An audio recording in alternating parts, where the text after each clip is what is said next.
আসসালামু আলাইকুম, কেমন আছেন সবাই? আশা করি সবাই ভালো আছেন। আমি Sam and welcome back to my brand new video.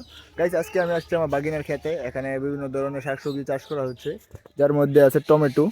দেখতে পাচ্ছেন টমেটো আছে, এখানে হসপাতা আছে, হসপাতা সে বিক্রিও করছে। এছাড়া আছে বেগুন গাছ অ্যান্ড মরিচ গাছ। তো এখানে ইও আছে, দারা শাকও আছে।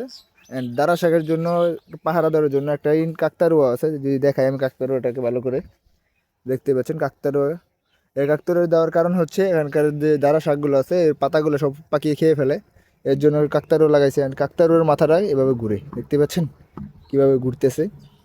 অ্যান্ড এছাড়া আছে এখানে বাগুন গাছ। অ্যান্ড মাশাল্লাহ বাগুন গাছে ফলও আসা শুরু হয়ে গেছে। এই দেখতে পাচ্ছেন ফল, সবাই মাশাল্লাহ বলবেন। ছোটো ছোটো আছে অ্যান্ড বড়ও আছে একটা। এই যে আমি যদি দেখাই, এই যে বড়, এই যে বড় বেগুন গাছ। তো এই গাছে বেগুন ধরেছে।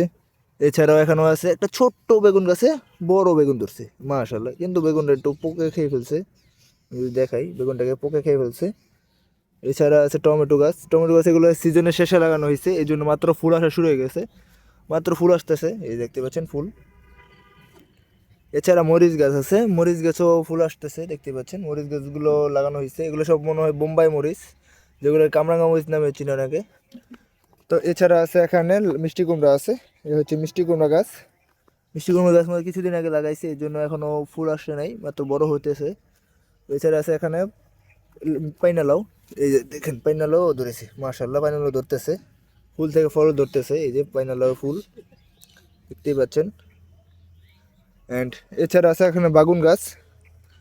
তো বাগুন গাছগুলা দেখাই আমি, যদি বাগুন গাছে মাত্র সিজনের শেষে লাগাইছে, এই জন্য মাত্র ফুল আসতেছে।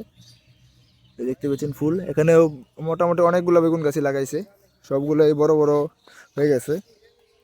তো এই ছিল আমার আজকের ভিডিও। আশা করি যদি ভিডিওটা ভালো লাগে থাকে তো লাইক কমেন্ট শেয়ার সাবস্ক্রাইব করবেন। আল্লাহ হাফেজ।